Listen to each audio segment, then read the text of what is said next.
Hey everyone, welcome back to Reading with Tatiana. Today I'm doing my book review on Simu Liu's biography, We Were Dreamers, an immigrant superhero origin story, and I gave this book a 3 out of 5. I would like to start my video as always with a Booktuber shoutout. So today's Booktuber shout goes to Mama Needs to Read Romance. I came across her channel pretty recently. She only started her booktube a month and a half ago and already well on her way to 100 subscribers. If you're a fan of book reviews, book hauls, primarily focused on romance, I will link her channel down below for you to check out. And as always, if you like my content, I would appreciate it if you hit the subscribe button. If you like this video, please give it a thumbs up. And if you read this biography yourself or have any recommendations for me in the future, please comment down below. We Were Dreamers by Simu Liu is published in 2022, so just this year, and is definitely a biography slash memoir of his life. This will be a bit different than my usual book reviews in terms of structure, just because it is a biography, so it'll be kind of a mix of everything all into one. So I'll start a bit about the author, the protagonist, Simu Liu himself. So basically, it talks about in the book as well, he grew up in Harbin, China, and his parents left to him to be raised by his grandparents the first few years of his life because they came to Canada to do their masters and schooling and that kind of stuff and to build a new life in Canada. He immigrated to Canada with his parents when he was 5 years old, and he kind of struggled with being kind of like not fully Asian, not fully Canadian, and just kind of like coming of age, dealing with a lot of like immigrant pressures from his parents for succeeding and doing well and pay back his parents what they sacrificed so that he's had a good life. So that's a prevalent theme in the book. And if you know him, he was in Kim's Convenience, which was a Canadian network CBC show, which was very successful, especially when Netflix picked it up, so it was seen all around the world.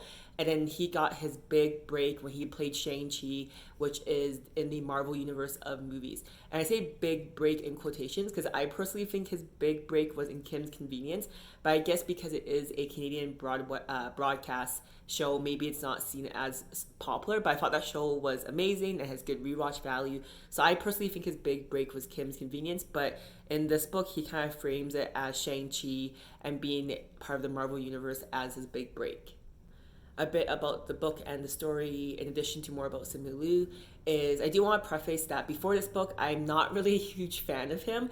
And the reason why I'm not a huge fan of him is I think he's a bit of an overhyped actor, and I do feel like he kind of came into Hollywood at a really great time where there's a lot of Asian representation. I don't want to deter all the hard work he did, because in the book he grinded like crazy to audition for so many things and take on so many different types of work, and I do respect him for that. But I just want to preface that before this book, I wasn't a huge fan of him. I do think in Shang-Chi he was great for that character, but I felt he was actually overshadowed by Michelle Yeoh and Tony Leon Chu Wai. They were phenomenal in that movie, and they weren't even the protagonists. So I feel like his acting chops I'm not super impressed by, but I'm really happy that he's a Marvel character. I'm happy that he put so much work into his acting career to have this big break.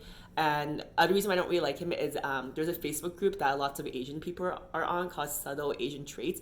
He kind of posts in there every now and then. I feel he's kind of like humble bragging quite a bit, so that's why I'm not really a huge fan of him personally. So I do want to say that before I get into this book. So things I did enjoy about this book was, and it wasn't even parts that was about him. Things I really enjoy about this book was when he shared, I'm so glad he did, he dedicated a chunk of his book about his parents' childhood and upbringing, his mom and dad each, and I really appreciate that because I can tell that Simu really acknowledges his parents and what they did for sacrifice for him to be able to do what his dream is. And I really enjoyed that aspect of the book. And to be honest, now that I have finished it, I think that was my favorite part of the book, the first third of the book, talking about his parents and their life before him. Yeah, so just to sum up what I said so far, the book talks about his upbringing, his childhood, his parents' upbringing, how they came to Canada, and how he actually, after university, he went to work for Deloitte, which is like a big four accounting firm, which is kind of the dream for, typical immigrant parents want for their kids, just to do well. So he got a job at his big company, but he actually got fired. And then he had to figure out what he wanted to do, and he started to do acting, kind of against his parents' wishes. So I feel this book is really great because if you're a child of parents where you felt a lot of pressure to be in a certain career, like a doctor or engineer or lawyer, when you personally didn't want to do that, I think his story is very relatable in that sense. I also really like him talking about the struggle being a Asian actor, because sometimes a agency be like, we already have our one Asian actor, we don't need two, which is so ridiculous because obviously there's tons of white actors or black actors or whatever. So I really like him talking about that in the book as well. If you're someone that really thinks there's a lack of diversity in Hollywood and the media, he talks about how that really changes, and he's been very fortunate to be the forefront of that. So I really enjoyed that aspect of the book as well. Other things I really enjoy about the book is I really enjoyed that he puts a spotlight on lots of other Asian influencers and celebrities, and you can really see the culture of, when there's a rising tide, that all ships can rise. So he mentions a lot of like actors like Ken Jeong or Russell Park, or he mentions these YouTubers that I actually have been watching since I was in high school called Fu Productions, and just saying how they're all support each other. There's no competition, and we just want to see everyone succeed. And he talks about how like Simu himself wants to break into Hollywood to kind of change the face of Hollywood. However, like Fu Productions, if you're familiar with them on YouTube, they decided that instead of trying to find a spot in Hollywood, that they would make their own thing that's unique. So they did a YouTube channel that has millions of followers. They do a bunch of shorts and actually like episodes of shows that talk about the Asian diaspora in America.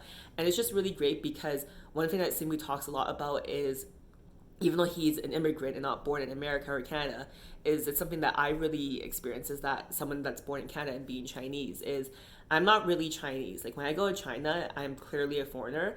And in Canada, I do feel very welcome, but I do feel my experience is different than my Caucasian friends or friends that have families that have been here for 3 or 4 generations. I feel I'm this in-between culture. So Simu talks about that a lot and says how, with Fu Productions, they do a lot of stories and spotlighting on people like me and like them, but we're kind of this in-between culture. So I really appreciate that aspect of the book. Common themes I noticed throughout the book, I kind of touched on a lot already, is the Asian representation in media. Other common one is parental expectations, and also a lot of it is also like your upbringing and how it could be a chip on your shoulder or it could be a blessing in disguise. So for example, in Simu's life, his parents were very disciplined, made him work very hard, but it actually was a blessing when he tried to pursue acting because he had those building blocks to always never give up and to always try. Whereas before, when he was doing accounting in Deloitte, it was a chip on his shoulder because it's something he didn't want to do, but his parents told him to grind it out. So it's kind of cool to see him reflect on how your upbringing can be a curse but also a blessing. And it made me think about my upbringing as well and how it has been a curse and blessing to me. Some things I didn't like about this book, though, there are 2 things I want to comment about. I kind of touched on it before, is I feel like Simu is a bit of a humble brag. I don't know, it just doesn't come as genuine. I'm not sure why. Maybe it's my preconceived biases of him, but I felt the book was a bit too humble braggy. And the second thing I didn't like was also the book. There was lots of like the dialogue, and there would be like his commentary or side commentary to the dialogue. And I think it's because, based on the reviews I've seen, that this book is very good as a audiobook that he actually reads himself. And in print format, I feel the side comments on the comments are a bit like silly and like doesn't read as well in print form. So on Goodreads, this book got an average of 4.54 out of 5, so it is worth reading, even though I gave it just a 3. And reasons why people didn't like it, though, I want to share was they felt like it was written too early. He's actually my age, so he's 33, and it felt like this book talks about him getting the role Shang-Chi for the Marvel Universe, but doesn't talk about his filming experience and the release of it, and it just talks kind of about like the start of his like breakthrough. So I feel like, and I resonate with these reviewers, that the book was maybe written too early or we need a follow-up. And also, in addition to that, his parents were very awful to him in his youth. So in this book, he only starts to reconcile with his parents, but there isn't a lot of reflection time on his parents' relationship going forward. So I do agree that with the bad reviews, that this book was written maybe a bit too early. And some good reviews is that this book was apparently really hilarious on audiobooks, and now I feel when I read a celebrity biography like this one or Tina Fey's, which I read earlier, I felt like, yeah, it would have been better on an audiobook. People also like, and I mentioned before, the representation.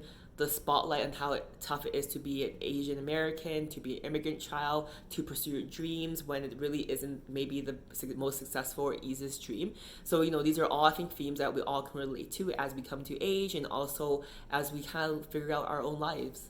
Why I think this book is worth reading. I think it's worth reading if you grew up in a high pressure, high expectation environment by your parents. I think it's worth reading if you're Asian and want to learn more about representation in the media and what you can do as well. And also, it's pretty cool to learn about a Marvel superhero's backstory and how he came to be a Marvel character. Now I'll share how this book made me feel because, as always, if you ask me in a week, a year, 5 years from now, I'll never remember exactly what happened in the book, but I'll always remember how a book made me feel. So that's one of my favorite questions to ask people, is how a book made them feel. So this book, We Were Dreamers by Simu Liu, it made me validated because, as I mentioned earlier, as someone that's Chinese-born Canadian, growing up, I definitely felt caught between two cultures. And, he talks about instead of trying to blend into American culture or Canadian culture or try to blend into your Chinese culture, there is room for a new culture to emerge because we are someone that exists in the population and we can share our stories and spotlight our struggles and feel like we belong where we live. So I really enjoyed that part of the book and it made me feel very validated as a person. That is my book review for We Were Dreamers by Simu Liu, an immigrant superhero origin story. If you read this book as well, I'd love to hear what you thought about it below. And if you want to join me next time, I'm super excited because today at the library, after months of being on hold, I am finally reading my first Colleen Hoover book. So my first Colleen Hoover book is called Reminders of Him. So if you want to join me in my next book review, I would love to see you there. And as always, thank you for watching until the end. Hit the subscribe button and I'll see you guys next time. Bye.